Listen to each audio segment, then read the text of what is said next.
سڵاوتان لەبێ بیسەران و بینەرانی بەڕێزی رادیۆ تەلەڤیزیۆنی سلێمانی لە بەرنمەیەکی دیکەی بازنەی هەڵبژاردن لە پرۆسەی هەڵبژاردن و ئەنجومەنی نوێنەرانی عێراقدا لەگەڵتان دەبم. لەمڕۆدا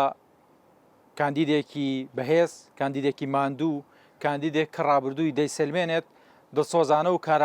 کارامەیانە هەمیشە هەوڵیاوە خزمەت بە کورد و کوردستان بکات. ئێستش لە ڕێی بربژێربوونی خۆیەوە دەیەوێت متمانە و دەنگی هاوڵاتیان و هاونیشتیمانیانی کوردستان و ناوچەکە بەدەست بێنێت بۆ ئەوەی بچێتە پەرلەمانی عێراقەوە بۆ پێداگیریکردن لە مافەڕەوەکانی گەلی کوردستان یاخود ببێتە دەنگ و ڕەنگ و هێزی ئێوە لە ئەنجومەنی نوێنەرانی عێراقدا. بەڕێز مەریوان حەمەعەلی وەکو کاندیدی ژمارە 35 لیستی 275 پارتی دیموکراتی کوردستان لەگەڵمان دەبێت. ئوستازی بەڕێز، سپاس بۆ جەنابتان کە لەگەڵمانن. زۆر سپاس بۆ دەرفەتە. زۆر سپاس بۆ بەڕێستان. دەمەوێت پرسیار لەوە بکەم، ینی پرسیارە تەقلیدەکان بکەمەوە پرسیارانەی کە دەڵێن بۆچی خۆت بربژێر کرد؟ ڕاستیەکەی من زۆر متابع بووم لەسەر پەرلەمان و ئەنجومەنی نوێنەرانی عێراق و ئەو سیاسەتەی کە لە عێراقا تەبەنیە کرێ و ئەگەر سیرکەین لە سەرەتای ئازادکردنی عێراقەوە لەلایەن هاوپەیمانەکان و خەڵکی عێراق تا ئەم قۆناغا ئێمە بە چەند قۆناغێکی بە جۆرێک تێپەڕ بووین کە وردە وردە هەستم کرد بەوەی کە مافەکانی خەڵکی کوردستان پێشێ لەکرێ بە ئەو مادە دەستوریانەی کە عیلاقەی بە خەڵکی کوردستان و بە هەرێمی کوردستانەوەیە پشتگوێ ئەخرێت و ئیشی لەسەر ناکرێت. تەنانەت ئەو بەندانەی کە ئەو مادانەی کە یاساشیان بۆ دەرچووە تاعتیل لەکرێن و کاری پێ ناکرێن. بۆیە من وەکو لە خۆڕابینین و لە بە پشتیوانی ئەو حیزبەی کە لە پشتمانەوە ئەو پارتەی کە پشتیوانیمانەکان من یەکێک بووم لەو کارکتەرانەی کە بتوانم بگەڕێنەوە بۆ ڕێڕەوە ڕاستەقینەکە بەو شێوەی کە لە کاتی دەنگدانی بە دەستور ئێمە دەنگمان ناوە بۆ دەستورەوە هەوڵ بدەین لایەنی کەم ئەو مادە دەستوریانەی کە لە دەستورە جێگیر کراوە و عیلاقەی بە خەڵکی کوردستانەوە هەیە هەوڵی جێبەجێکردنی بدەین و هەوڵ بدەین ئەو مادە دەستوریانە چیتر لەوە زیاتر دوان نەکەوێ یاخود تعتیل نەکرێ یاخود پشتگوێ نەخرێ. جگە لەوەی کە بە تەسەوری من هەمیشە ینی من ڕاموا بووە ئەو مشکیلانەی کە بۆ هەرێمی کوردستان دروست کراوە شتێکی لە خۆکرد نەبووە، ینی شتێکی ئەوە نەبووە کە بەبێ بەرنامە و بەبێ کەواتە بە بەرنامە ڕێژی ئەو ڕوبەڕوو بوونەوە و با بڵین گرفتانەی بۆ هەرێمی کوردستان و تایبەتتر بۆ پارتی دیموکراتی کوردستان هاتوۆتە پێشەوە بەمەبەست کراون، بە دڵنیایی بەمەبەست کراون و لە پشتیانەوە ئەجندایەکی قوڵ هەیە، ئەجندایەکی گەورە هەیە و ئامانجیشان لەتکردنی کوردستانە بە دەرەجەی یەکەم. دووەمیش نەهێشتنی ئەم قەوارەیە بە یەکجاری ئەگەر پێشیان نەکرێت لاوازی بکەن. بۆیە ئەم پلانە پلانێکی ینی لە پشتی دەوڵەتە، لە پشتی ئەوەیە کە لە عێراق لە ڕووکەشایی بینی. بۆیە من ئەمەوێ یەکێک بووم لەو کارکتەرانەی کە بەشدار بم لە چارەسەرکردنی ئەم کێشانە، بەشدار بم لەوەی کە جارێکی کە شەقامی عێراقی کۆمەڵگەی عێراقی بگەڕێنینەوە بۆ ئەوەی کە بڕوایان بە قەزەی کوردی هەبێ. ئەنی منەبینم قەزەی کوردی لە قەزەیەکی گەورەی نەتەوەییەوە کە قەزەی خاکە، قەزەی سنوورە، قەزەی جوغرافیایە، هەمویان هێناوە بچووکیان کردوتەوە لە موچەیە ئەویش بۆ دەردەسەریەی کە هەر جارە و بە بیانوێ ڕێکەوتنێکی نوێ و ئەو ڕێکەوتنە پێشێ لەکرێ و ڕێکەوتنێکی نوێ دروستەکرێت کە ئەمانە هەمویان بەڕاستی بە قەنەعەتی من پلان بۆ داڕێژراوە و بە گوێرەی پلانێک جێبەجێ ئەکرێت لە پێناوی ئەوەی کە ئەم قەوارەیە لاواز بکەن یاخود نەیەڵ. باشە، لێرە و لەوێ هەندێک لە لایەنە ئۆپۆسیۆنی ناودەنێت یا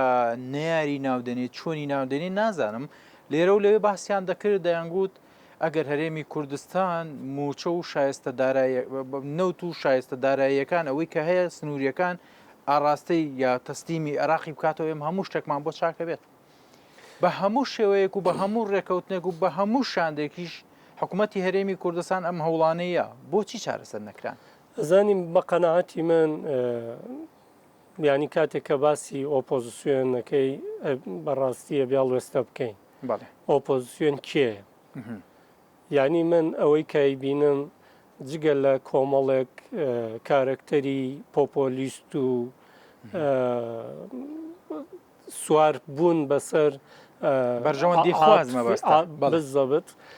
سواری عاتیفەی خەڵک بوون و ئەو بارودۆخەشیان بە هەند زانیوە یاخۆت ئەمە لە کەیەوە دروست بوو ئەم نیەتە ڕاستیە توانین بڵین لە دوای 2009 لە دوای 2009 کاتێک کە بزوتنەوەی گۆڕان دروست بوو هەرچەندە بە قەنەعەتی من بزوتنەوەی گۆڕان گۆڕانکاریەکی دروست کرد بەڵام گۆڕانکاریەکە زۆر ئیجابی نەبوو ئەوەندەی لاینی سلبی هەندێک جاریش ناوچەیانە بیری دەکردەوە لۆکاڵیانە بیری دەکردەوە یەکێکە لە کاریگەری خراپەکانی ینی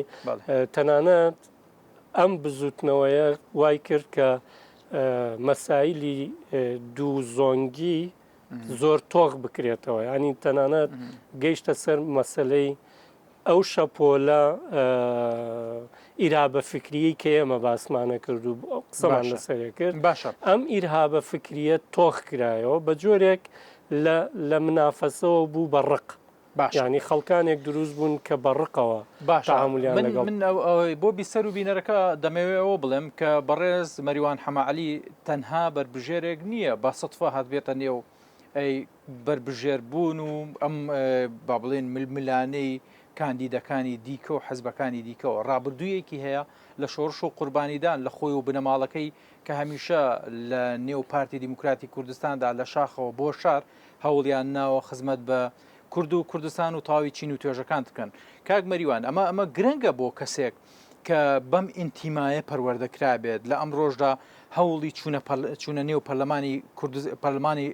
با بڵێن ئەنجومەنی نوێنەرانی عێراق بدات ینی ئەمە هەنگایەکی باشە تا چەند گرنگە کەسانێکی وەکو جەنابتان لە ئامانەتیەکی پارتی دیموکراتی کوردستان کە ئامانەتێکی نەتەوەی نیشتیمانیان هەڵگرتووە بتوانن ئەم ئامانەتە لە ئەنجومەنی نوێنەرانی عێراقدا شەڕی لەسەر بکرێت من پێش بەر لە هەر شتێک پێم خۆشەوە بڵێم من وەکو کوردێک ئەڕۆم و بەڕاستیش وەکو بەو مانایە ناکە ئەمە بە وەکو قسە زۆر جار دەڵێن کە تۆ کوردانە بیرە کردەوە پارتیت ئەو شانازیەکی گەورەیە بەڕاستی ئەو شانازیەکی گەورەیە بۆ پارتی دیموکراتی کوردستان لەوە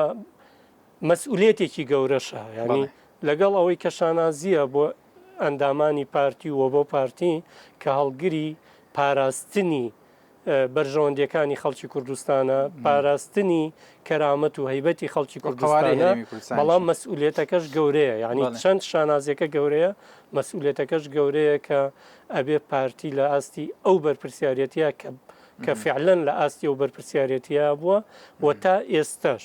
ئەگەر پارتی دیموکراتی کوردستان نەبووایە بە قەنەعەتی من ئەم قوارەیە وەکو ئەوی ئێستا نابوو و بە تاکید ئەو قوارەیە تووشی کارەساتی گەورەتر ئەبوو بە ئاراستەیە کە من نەتوانم بڵێم لە پردێ و سەحێلاوە ئیتر ئەو بربەستە دروست بوو کە پارتی دیموکراتی کوردستان شانازەکەی پێبڕاوە کەواتە دەتەوێت بڵێن لە پردێ و سەحێلاوە ئێمە دەمانەوێت بڵێن ئێمە پارێزەری کورد و کوردستان و ئەو خوارین ئەمە هەر قسە نییە ئەمە قسە نیەتەکەدان قورستر دەکات بە دڵنیاییەوە سەلمێنراویشە ینی تەنانەت بە درێژایی ئەو قۆناغا ئەوەی کە دیفاعی لە مافە نیشتیمانی و نەتەوەیەکانی خەڵکی کوردستان کردووە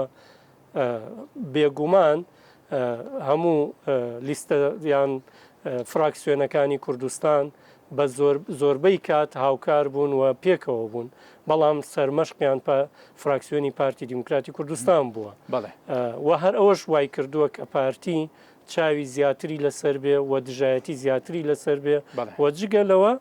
تەنانەت لەلایەن پۆپۆلیستەکانی شەوانە ئەوانەی ناوماڵی خۆمان بەداخەوە زۆر جاربوونەتە پارێزەر و بەرگریکار لە دەمڕاستی لە نێرەکانی. سیاسەتی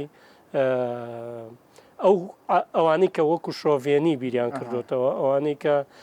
دژی قەوارەی هەرێمی کوردستان بوون باشە. لە بەرەی ئەوانەوە تاعنی هەرێمی کوردستانیان کرد. باشە لێرە و لەوێ بەڕێز مەسعود بارزانی سەرۆک هەمیشە هەوڵی یاوە لەگەڵ لایەنە سیاسەکاندا ڕێک بێت یا لێک تێگەشتنێکە بێ لەگەڵ لایەنە سیاسەکاندا بۆ دەستکەوتنەتەوەی نیشتیمانەکان بۆ سەرکەوتنی کورد لە ئایندەدا ئەم یەکدەنگی و یەکهەڵوێستێ گرنگە؟ بێگومان گرنگە ئێمە لە ڕابردووە بینیومانە ینی لەگەڵ ئەوەی کە ئەگەر لایەنی نێگەتیفیشی هەبوو بێ ڕێکەوتنی استراتیژی لە بینی پارتی و یەکێتیە دەستکەوتی باشیشی هەبووە بۆ خەڵکی کوردستان ڕێک یەکدەنگی و یەک هەڵوێستی ناوماڵی کورد دەستکەوتی زۆر باشی بۆ کوردستان لایەنی کەم ئەو درزە نەبوو کە ئێستا خەڵکی تر بە ئاسانی توانیوێتی زەفەر بێنێت و داخەڵی ناو خیتابی نیشتیمانی و نەتەوەی کورد. باشە لە پێشووتردا باست لە پردێ و سەحێلا کرد ئێستا قسە لەسەر مادەی 140 و ناوچە داگیرکراوەکان دەکرێت. ناوچە داگیرکراوەکان لە پەرلەمانی یا لە ئەنجومەنی نوێنەرانی عێراقدا دەکرێت قسەیان لەسەر بکرێت دەکرێت ئێمە هەڵوێستیان لەسەر بکەین بۆ ئەوەی کە نەخێر با هێندەی تر بە عەرەب نەکرێن با هێندەی تر عەرەبە هاوردەکان بە تایبەتی تر لە کەرکووکدا بوونیان نەبێت یعنی ئەوەی کە پێ دەگوترێت جوگرافیا و مێژووی کورد لەو ناوچانەدا هەیە با ئەوەندەی کە دەستیان بەسەردا نەگیرێ ئەمە خاڵێک نییە کە لە ئایندەدا دەکرێت لە ئەنجومەنی نوێنەرانی عێراقدا قسەی لەسەر بکرێت و پێداگیر بێگومان ئەوە دەبواە لە خولەکانی پێشتر ئەو کێشانە چارەسەر بکرایە بەڵام ئەگەر ئێمە ببینین مادەی 140 و دەرنەکردنی یاسای نەوت و غاز ئەمە ئەو کلیلانەیە کە دەرگای پەیوەندیەکانی بین نێوان حکوومەتی فیدراڵی و هەرێمەکان بە تایبەتی هەرێمی کوردستان کە لە عێراقا تەنها یەک هەرێم هەیە ئەو کلیلەیە کاتوانێ و دەرگایانە بکاتەوان و هەر ئەوە شەوای کردووە کە بەداخەوە دەسەڵاتدارانی عێراقی هەتاوەکو ئەم لەحزەیە بیر لە مەرکەزیەتەکەنەوە یعنی تا ئەو ڕادەیە کە خەریکە قەنەعەتیان بە مەسلەی فیدراڵی و سیستەمی فیدرالیزم نەبێت بۆیە ئەمە چه عقلیەتێکە ئەمە دروست دەکات بێگومان شۆڤێنیانەیە نوێکردنەوەی ئەو حکوومەتانی ڕابردووە بە دەستورەکانیانەوە کە دەیانەوێت لە ئێستادا زیینویکەنەوە ئەو نیەتانن کە لە ڕابردوودا بەرامبەر بە کوورد دەبوون نیەتە خراپەکان دەڵێن بێگومان ئەمە دەسەڵاتە دیکتاتۆریەکان بۆی کە هەموو دەسەڵاتیان بێنە لای خۆیان و خۆیان قەرار بدەن ومە بۆ ئەم مشکیلەتەنە تەسەورەکەم بۆ ئێمەی کورد نەبێ بۆ سونەکانیش هەمان شت ڕاستە بەڵام بە ڕێژەی جیاواز بۆیە ئەم بارودۆخانە کە دروست کراوە بە تاکید ئەجندای کەشی لە پشتەوەی ینی مەسەلەکە تەنها ئەوەندیە کە کۆمەڵگەی عێراقی یان سیاسەتی حکوومەتی عێراقی ئەوە بخوازێ بۆیە دەکرێت لە پەرلەمان تیمی بەهێست و تیمی نیشتیمانیانە هەوڵ بدا دروست ببێت کە کار لەسەر مافوس شایستەکانی خەڵکی کوردستان ینی مەسلەی موچە نەبێتە تەنها هۆکارێک و مەبەستێک کە هەموو خەڵکی پێوە مەشغوڵ کاک مەریوان دەڵێن موچە قوتی هاوڵاتیانە یعنی زۆر جار لێرە و لێوێش دەگوترێت دەگەر تۆ دەتەوێت ژیان و گوزارانی هاوڵاتیان ڕاگری دەست بۆ موچە و نانەکەی بەرە یعنی ئەمەش خاڵێکە کە دەکرێت قسەی لەسەر بکرێ بەڵام لە فەقەرەیەکی ئەساسەکە با بڵێن پرسەنەتەوەی نیشتیمانیەکان ئەفزەڵیەتی نەدرێ یا با بڵێن موچە ئەفزەڵیەتی نەدرێ بەسەر پرسەنەتەوەی نیشتیمانیەکان کارتێکی کاریگەرە کە ڕاستەوخۆ پەیوەندی بە خەڵکەوە هەیە موچە بەشێکی گرنگە لە بژێوی ژیانی خەڵک و لە هەموو دنیاە شتێکی وانە ئەو دەوڵەتە ئەو حکوومەتە ئەو دەسەڵاتدارەی کە خۆی بە خاوەنی ئەو میلەتە ئازانێ پەنابەرێ بۆ ئەوی کە قوتی هەوڵاتەکان ببڕێ، بەڵێ. قوتی ببڕێەوە دەست بەرێ بۆ موچەکانی بە بیانووی جۆرا و جۆر و حتا گەرێمە تەماشاکەین لەم لایەنەوە محکەمەی فیدراڵی کە هەر بۆ خۆشی علاماتی ئیسیفامی لەسرە محکەمەی فیدراڵی ئەوەی یەکلا کردوتەوە کە موچە پەیوەندی بەلایەنە سیاسیەکانەوە نییە و نابێ تێکەڵ بکرێ بە ئەو ناکۆچە سیاسیانەی کە لە بینی هەردوو حکوومەتی هەرێمی کوردستان و حکوومەتی فیدراڵی لە کووت لە عراقەکانیش ئەمەیان وت بێگومان بەڵام بەداخەوە ئەوە جندایی کە لە پشتی ئەمەوە ئیشەکە کاریگەرترە و بەدەسەڵاتترە بۆیە هەمیشە ئاراستەکان بۆ شێوەیە ڕۆیشتون کە بەخواستی ئەوان باشە بشکێشەوە ترسیان لە گەشە سندنی کورد هەیە بەو شێوەیە کێشە و گرفت و ئەرقەڵی بۆ دروست دەکەن ئەزانی ئەگەر ئێمە تەماشاکەین لە مێژوویکی یان هەندێک بگەڕێنەوە مێژوو هەر کاتێ حکوومەتە یەک لە دوایەکەکانی عێراق بەڵێ هەستیان کردبێت دەسەڵاتیان بەرەو لاوازیە چێ پەنیان بۆ گفتوگۆ بۆ مفۆزاتیانەوە بەڵێ ینی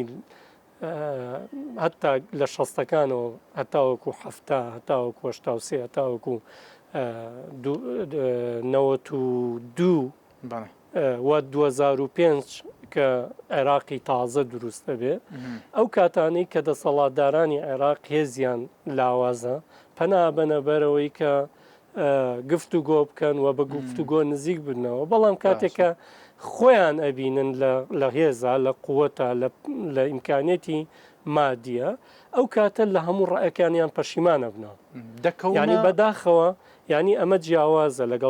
لەگەڵ کۆمەڵگەی عێراقیە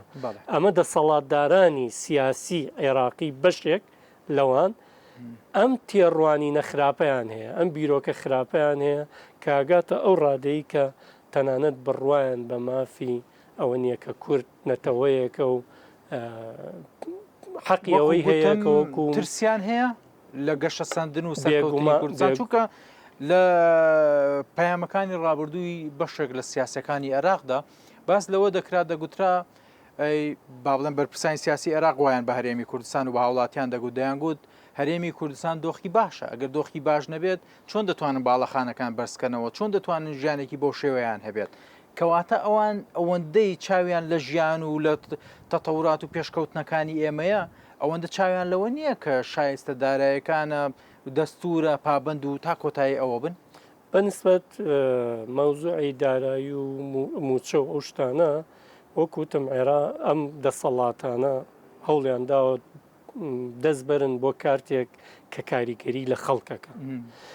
بەڵام ئەوەی کە ئەوان لێ ترسن و قسەکەی جەنابێت من هەندێک جار متابعەکەم ینی چەند ڤیددیۆیەک هەیە کە لە هەولێر و لە دووەک و لەو مەنطقانە بە زمانی عەرەبی و ئەو عارەبانەی کە لە جنوب و لە وەسەتی عێراقەوە یەنە کوردستان ئەو ڤیددیۆیانەی کە بڵاوێکەنەوە ئەو قسانەی کە هیکەن و هاوکات بەراوردێکەکەن بە شارێکی تری عێراق تەسەورەکەی سیاسیەکانی عێراق ئەلەماترسن ینی سەر ڕای ئەو داهاتە گەورەی کە لە بەردەستی ئەوانایە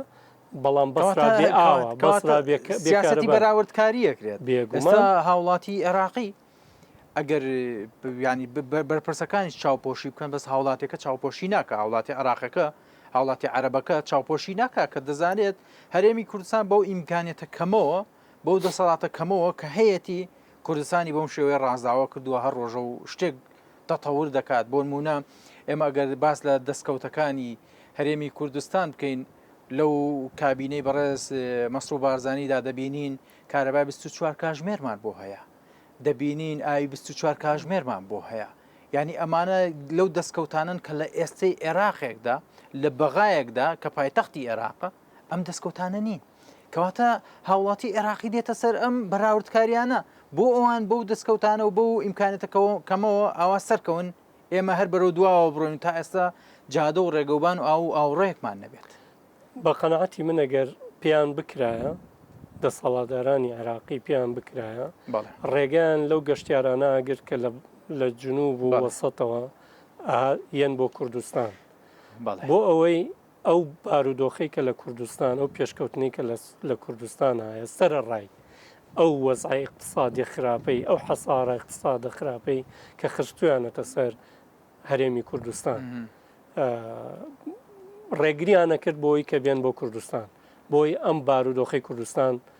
ببینن. من هەندێک گەشتیارم دوان یعنی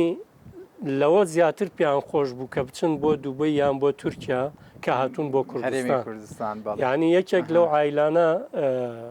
من دواندم وتی من هەموو ساڵێک سەفەرم کردووە بۆ وڵاتانی دەرەوەی عێراق بەڵام ئەوەندەی سەرسامم بێرە ئەوەندە نەبووم سەرسام نیە بە وڵاتانیکەواتە ئەگەر مەوزوعەکە بەراوردکاریش بێ جێڕانەوەی ئەمە بۆ ئەوان ئاسان نییە قورسە چونکە ئەترافکردن بە اعترافێکە بەڕاستی یانیدان پیادانانێکە بەوەی کە هەرێمی کوردستان سەرڕای ئەو بارودۆخە خراپە کە عێراق بۆی دروست کردووە لە ڕووی اقتصادی و لە ڕووی پارە و مادە و ئەوانەوە خەڵکی کوردستان هەنگاوێکی باشی ناوە چون بەرەو پێشێکی باشی بی حکوومەتیش دەستگیرەیەکی باشەکە تا بێگومان ئەگەر دەسەڵات و حکوومەت لە پشتی ئەمەوە نەبن پێم وانە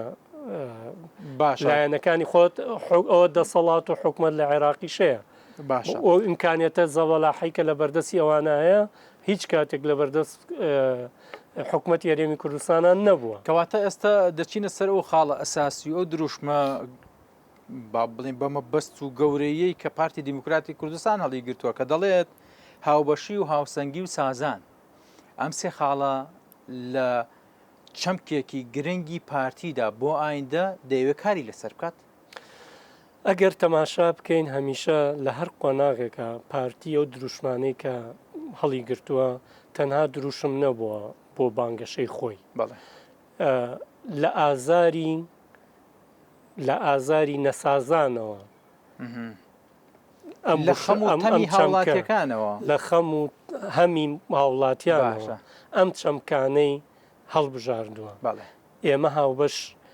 بەپێی دەستور هاوبەشین بەڵام لە واقعا هاوبەش نین.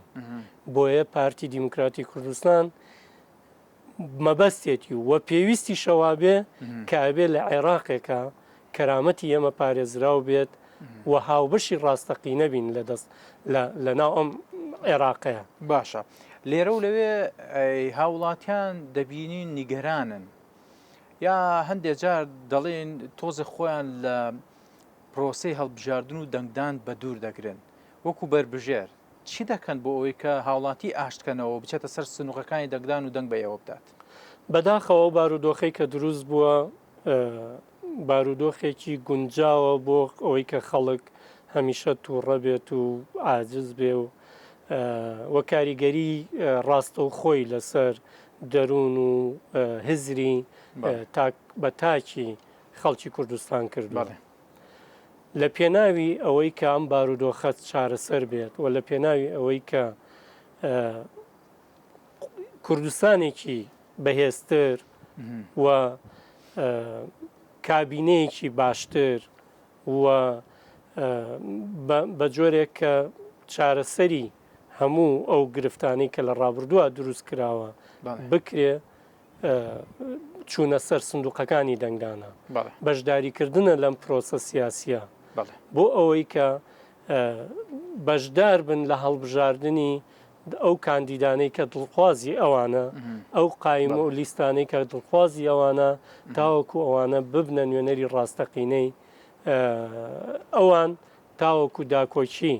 لە مافە نیشتیمانی و نەتەوەیەکانی داکۆچی لە قەزیەی کوردی بکە. باشە کەواتە دەتەوێت بڵێت لە ڕابردوودا یا لە دەنگدانی پەرلەمانی کوردستاندا لێرە و لەوێ دەنگێکمان نەیاوە کەم تەرخەمیەکمان کردووە شتێک بۆ پابند بۆ بە هەرێمی کوردستانەوە بەڵام لە ئێستادا دەنگدانی هاوڵاتیەک و دەنگدەرێکی کوردستان دەنگدانە بە کوردستان نەک دەنگدانە بە پەرلەمان و بە کەسێک ینی تۆ کەوتوتە با بڵێن دەکرێت بڵێن دەنگی تۆ بەرامبەر بە دەنگێکی کەسێکی عەرەبە لێرەدا بەهێزەوە ئەبێ دووبارە ئیش لەسەر هەڵبژاردننی ئەم جارە بکەین. بێگومان هەڵبەتە هەموو هەڵبژاردننیە گرنگە و کاریگەرە لەبەر چی لەبەرەوەی تاکە ڕێگایە و تاکە فاکتەرە کە هاوڵاتی ڕاستەوخۆ توانێت بەشداری پرۆسی سیاسی بکە بۆیە گرنگە لە وڵاتانی ئەو وڵاتانی کە بڕواان بە هەڵبژاردن هەیە هاوڵاتی بەشدار بێ لە بڕاردانە باشە بۆ لەبەرەوەی کە لە هەڵبژاردننی دواترە هاوڵاتی حەقیەیە کە لێ پێچینەوە بکە لەو کەسەی کە دەنگی پێدا لەبەر هەموو ئەم هۆکارانە گرنگە هاوڵاتی بەشداری پرۆسی هەڵبژاردن بکە لەبەرەوەی ئەو بەشدارە بێ ڕاستەوخۆ بەشدارە بێ لە پرۆسی سیاسی لە عێراق بە گشتی و لارێمی کوردستان بە تایبەتی ئەگەر بینە سەر لایەنە نیشتیمانی و نەتەوەیەکە کەوە ئەرکێکی نیشتیمانی گرنگە چەند بەشداریکردن زۆر بێت باش بێ شەرعیەتی ئەو هەڵبژاردنە زۆرترە لەگەڵ ئەوەی کە لە هەڵبژاردننی هیچ وڵاتێکە دەستنیشان نەکراوە ئەگەر ڕێژەی لە سەتا ئەوەندەی خەڵک بەشداری هەڵبژاردن نەکە ئەم هەڵبژاردنە شەرعەتی نییە بەڵام لە ڕووی عورفەوە ئەگەر ئەم هەر هەڵبژاردنێک ڕێژەی بەشداریکردنەکەی زیاتر بوو بێگومان شەرعەتی هاوڵاتی بوونی شەرعەتی خەڵکی زیاتر لای باشە بەڕێز مەریوان حەماڵی وەکو کاندیدی ژمارە 35 لیستی 275 پارتی دیموکراتی کوردستان پێم خۆشە دوایین پەیامی جەنابتان وەرگرم و چ بەڵێنێک دەدەن چی دەکەن لە کارنامەی یا لە کاری بەڕێستانە بۆ ئایندە بە بیسەر و بینەرەکانی خۆت و بە کامێرەکەی خۆت بگەێنیت سپاس بۆیەوە بێگومان دەنگدان بە پارتی دیموکراتی کوردستان بە لیستی 275 مانای بەهێزبوونی کوردستان مانای پاراستنی ئەو قەوارەیە مانای بەدەستێنانی دەستکەوتی زیاتر لە ناو لیستی پارتی دیموکراتی کوردستان لیستی 275 داواکەم کە دەنگ بدەن بە بەندە بە ژمارە 35 بەڵێن ئەدەم کە پێشمەرگە ئاسا داکۆچیکەری سەرسەخت بم لە مافە نیشتیمانی و نەتەوەی و شایستە دارایەکانی خەڵکی کوردستان سپاس بۆ بیسەر و بینەریش کە تاوکات لە بەرنامەی بازنەی هەڵبژاردنەوە لەگەڵمان بوون بە هەمووتان و بڕۆن سەر سندوقەکانی دەنگدان و دەنگ بە بەربژێرەکانی پارتی دیموکراتی کوردستان و لیستی 275 پارتی بدەن شاد